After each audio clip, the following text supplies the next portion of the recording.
माननीय मंत्री जी ने आश्वासन दिया कि जो है मैं बहुत जल्दी इस तरीके से जो गलत हो रहा है उस पर कार्रवाई करूंगा। पर आप लोग जो है कारोबार वगैरह शुरू करें। हमारे जो कुरैशी भाई वगैरह जो कारोबार करने वाले, जानवरों का कारोबार करने वाले, इन लोगों से गुजारिश है कि जब तक जो है सभी जिम्मेदार कोई फैसला ना लेते, जब तक अपना कारोबार जैसे थे वैसे ही रखा जाए, यही सबसे गुजारिश करते हैं।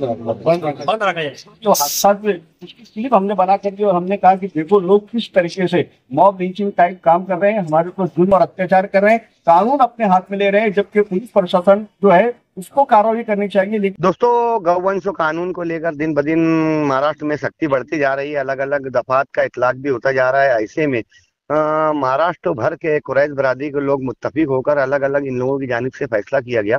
गुज़िश्ता दिनों महाराष्ट्र अल कुरैश बरादरी की जानिब से एक फैसला किया गया था कि रंगीन जानवर की खरीदो फरोख्त तो कोई भी नहीं करेगा, जिसको लेकर शेतकरी बाजार में कहीं ना कहीं से काफी इसका असर दिखाई दिया और बेशुमार शेतकरी अफराद इस ताल्लुक से नाराज थे कि यार हम लोगों के जानवर नहीं खरीदे जा रहे हैं।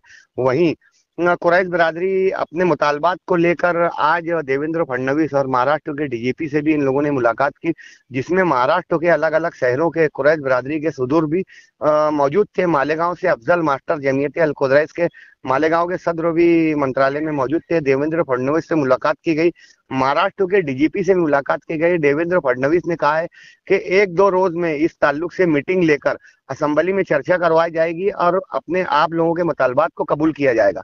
महाराष्ट्र कुरैश बिरादरी ने मुतालबा किया है कि हम लोगों पर दफात का इतलाक भी किया जा रहा है। वहीं रंगीन नस्लों के 15 साल उम्र के जो खाबड़ जानवर जिनको बोला जाता है, उस पर भी रोक और पाबंदी लगाई जाती है। और काले जानवरों का गोश्त तो जब ट्रांसपोर्टिंग होता है तो इस ताल्लुक से भी रोक और पकड़ दकड़ की जाती है। गौ रक्षकों की जानिब से मार ठोक की जाती है। पुलिस हमेशा गौ रक्षकों का साथ देती है। इस ताल्लुक से आज असेंबली में अबू आसिम ने भी आवाज उठाई और मुंबई के एक वाकये को लेकर के 8 लाख रुपए का गोश्त और भैंस का ज़ाय कर दिया गया। आज इस ताल्लुक से कुरैश बिरादरी ने यह फैसला किया है कि हम लोगों ने रंगीन जानवर की खरीदो फरोख्त तो बंद कर दी है, जिससे शेतकरी लोगों को नुकसान हो रहा है और शेतकरी लोग मुतासिर हो रहे हैं।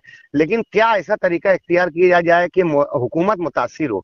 हुकूमत को बीफ कटिंग के ताल्लुक से और ये जो गोश्त की कंपनियां है, बीफ कंपनियां, इनकी वजह से महाराष्ट्र हुकूमत को बेशुमार तरीके के फायदे होते हैं। तो अब कुरैश बिरादरी ने यह फैसला किया है कि आज रात 10 बजे के बाद से महाराष्ट्र भर में जितनी भी बीफ कंपनियां हैं, इन लोगों को कोई भी काला जानवर फराहम नहीं करेगा। यानी अब बीफ कंपनियों में जब काला जानवर नहीं कटेगा और ये काला जानवर जो बीफ कंपनियों के जरिए एक्सपोर्ट होता था, जब इसकी एक्सपोर्टिंग बंद होगी तो कहीं ना कहीं से हुकूमत के टैक्सों में कमी आएगी और हुकूमत मुतासिर होगी। कुरैश बिरादरी इन तमाम मामलात को लेकर, अपने मसाइल को लेकर मुताबिक है। वहीं कुरैश बिरादरी की जानिब से ये भी आने वाले दिनों में फैसला हो सकता है कि जिस तरह रंगीन जानवरों की खरीदो फरोख्त और ज़बिया बंद किया गया है, तो आने वाले दिनों में क्या काले जानवरों की भी फरोख्त और इनके ज़बिया का पर पाबंदी लगेगी। यानी मालेगांव में रंगीन और काले जानवरों का गोश्त तो बिल्कुल बंद हो जाएगा। महाराष्ट्र भर में गोश्त पर पाबंदी लगने से क्या असर होगा, आइए मंत्रालय में सुनते हैं कि महाराष्ट्र में कुरैश बिरादरी के सदूर ने क्या कहा। अभी जो है मंत्री जी ने मंत्रालय के अंदर जो टाइम दिया था, माननीय मंत्री जी ने आश्वासन दिया कि जो है मैं बहुत जल्दी इस तरीके से जो गलत हो रहा है उस पर कार्रवाई करूंगा। पर आप लोग जो है कारोबार वगैरह शुरू करें, ऐसा मंत्री जी ने आश्वासन दिया। फिर उसके बाद जो है हम डीजी ऑफिस आए, माननीय डीजी मैडम से हमने बहुत तफसील से बात की और निवेदन वगैरह भी दिया। और निवेदन देने के बाद जो है मैडम ने कहा, कुछ हम लोग ने इनको रिकॉर्डिंग वगैरह दी, क्या जो अन्याय जुल्म ज्यादती होती है उसकी वीडियोस भी है। तो मैडम ने जो कहा जल्दी से मैं भी जो है मैसेज वगैरह जो है पैक भेजूंगी जल्दी से, ऐसा मैडम ने आश्वासन दिया। और जो है हमारे जो कुरैशी भाई वगैरह जो कारोबार करने वाले, जानवरों का कारोबार करने वाले, इन लोगों से गुजारिश है कि जब तक जो है सभी जिम्मेदार कोई फैसला ना लेते, जब तक अपना कारोबार जैसे थे वैसे ही रखा जाए, यही सबसे गुजारिश करते हैं। बंद रखा जाए। अंदर रश्मि शुक्ला मैडम जो महाराष्ट्र के डायरेक्टर जनरल ऑफ पुलिस है, इन्होंने हमारे पूरे कुरैश बिरादरी को आश्वासन दिया है और बोला है कि हम जल्द से जल्द इसके ऊपर एक सर्कुलर निकालेंगे। आप सर्कुलर का वेट कीजिए। हम उसके अंदर सब काउ विजिलेंस को, जो भी गाड़ियां पकड़ते हैं उनके ऊपर क्या एक्शन लेना चाहिए, हम उसका ऊपर अभी आपको एक प्रेस रिलीज करेंगे। आप तब तक वेट कीजिए। और मैडम का बहुत अच्छा पॉजिटिव रिस्पांस अल्हम्दुलिल्लाह आज पूरे बिरादरी के, महाराष्ट्र के अकेले लोग जमा है, इन सबके वजह से हुआ है। और मैं शुक्रिया अदा करता हूँ अबू आसमी साहब का और तमाम यहाँ पर जितने लोग पूरे महाराष्ट्र से दूर दराज से आए और बिरादरी के लिए इतना काफी वक्त दिया है, टाइम दिया है, मैं इन सबका शुक्रिया अदा करता हूँ अपने बड़े भाई। हाँ देखिए जमीयत उलमा मौलाना अरशद मसीह भुलिया और जमीयत अल कुरैश की जानिब से हमने जो पूरे महाराष्ट्र में तहरीक शुरू की है, अल्हम्दुलिल्लाह आज के काफी असरात देखने में आए। हमारी क़यादत जो है आज जो है मुंबई के शेर महाराष्ट्र आली जनाब अबू हाशिम आजमी साहब ने की, और आपने देखा कि इन्होंने जिस तरीके से असेंबली के अंदर हमारी आवाज को बुलंद किया, मैं समझता हूँ कि अभी तक हमारी तारीख में किसी ने इतनी बुलंद आवाज से बात नहीं की। बिल्कुल। और इंशाल्लाह उसका असर जरूर बदल होगा। उन्होंने राज्य के मंत्री को हमारी मुलाकात करवाई, सामने हमारी सारी बात रही, हमारी सारी तकालीफ हमने बताई। उन्होंने कहा कि ठीक है, मैं सीएम साहब से मशवरा करके एक कॉमन मीटिंग जो है सीएम साहब होंगे और हमारे पुलिस बिरादरी के जिम्मेदार होंगे और एक मीटिंग हम जल्द लगाएंगे। उसके बाद उन्होंने जो है जो महाराष्ट्र के डीजीपी है महासंचालक साहब उनको फोन लगाया और आज हमारा डेलीगेशन उनके पास में आया। हमने उनको सारी बात उनके सामने रखी और हमने ये कहा कि गौ रक्षक के नाम पर हमारे पर जो जुल्म हो रहा है, हमने उसकी एक क्लिप बना के ऑडियो वीडियो क्लिप बना के हमने पूरा जो जिक्र है आज तक जो भी हादसा हुए उसकी क्लिप हमने बना कर दी और हमने कहा कि देखो लोग किस तरीके से मॉब लिंचिंग टाइप काम कर रहे हैं, हमारे ऊपर जुल्म और अत्याचार कर रहे हैं, कानून अपने हाथ में ले रहे हैं, जबकि पुलिस प्रशासन जो है उसको कार्रवाई करनी चाहिए, लेकिन ये गौ रक्षक अपने हाथों में कानून ले रहे हैं, जिसकी वजह से दो समाज में टेढ़ी मार हो रही है। तो मैडम ने कहा कि मैं जल्द से जल्द सर्कुलर निकालूंगी और इसके ऊपर इस कार्रवाई पर रोक लगाऊंगी।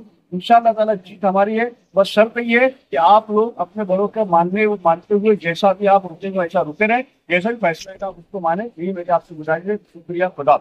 आज की मीटिंग की कामयाबी का सेहरा जमीयत उलमा अरशद मल्लिक के जुलूस पे जाता है, खासतौर पे हमारे सवाल हाजी सवाल सेठ साहब को कि उन्होंने मेहनत की, पूरे महाराष्ट्र से बिरादरी के एक दो फर्दों को जमा किया। और आज हम लोग जो है विधान भवन के अंदर हम लोग गए थे, वहाँ पर चीफ मिनिस्टर साहब से भी बातचीत हुई, जिम्मेदारान गए थे, उन्होंने बड़े अच्छे ढंग से बातचीत रखी, उन्होंने आश्वासन दिया, यकीन दहानी करवाई और इंशाअल्लाह ताला अगला स्टेप जो रहेगा हम आसिफ साहब के साथ जो है मिनिस्टरों से मुलाकात का टाइम भी लेंगे और फिर दोबारा यहाँ पर वो भवन में भी आएंगे और मैडम से भी बातचीत करेंगे। इस तरीके से उन्होंने मैडम से हमसे बहुत अच्छा बर्ताव भी किया, बहुत अच्छी बातचीत की और बहुत बहुत यकीन दिलाया कि हर फ्राइडे को बोले हमारी मीटिंग होती है, हर जुम्मे के दिन, हर शुक्रवार के दिन हमारी मीटिंग होती है। इस मीटिंग में मैं तुम्हारी जितनी भी बातें हैं ये बातें मैं वहाँ रखूंगी और तमाम तकलीफ को दूर करने की कोशिश करूंगी। शुक्रिया। कि जो भी हमारे पे आदेश होते हैं वो आदेशों को हम जल्दी से उसका निर्णय निकालेंगे। और वहाँ पे विधान भवन में भी गए थे, वहाँ पे बात हुई कि वहाँ पे जो भी तुम्हारे पे जो तकलीफ हो रही है, अत्याचार हो रहा, तो उसके लिए हम इस बात को आगे बढ़ेंगे। साहब शोलापुर करता हूँ, ऐसे काम का ताउन न करें, नुकसान हो काम फायदा है वो काम के लिए ताउन करें। अल्लाह ताला हम सबको एक बार की तौफीक अता फरमाए और हम सब एक दूसरे से किना कपट निकाले। हमारी में जो दूसरी जगह हमारी जो संगठना है, हमारी संगठना में हमारी दुश्मन पैदा हुई है, इन दुश्मनों को रोकने की कोशिश करें और कारोबार दिल खोलकर करे, अच्छी तरह करे, मगर काम जो है किसी के नुकसान का न हो।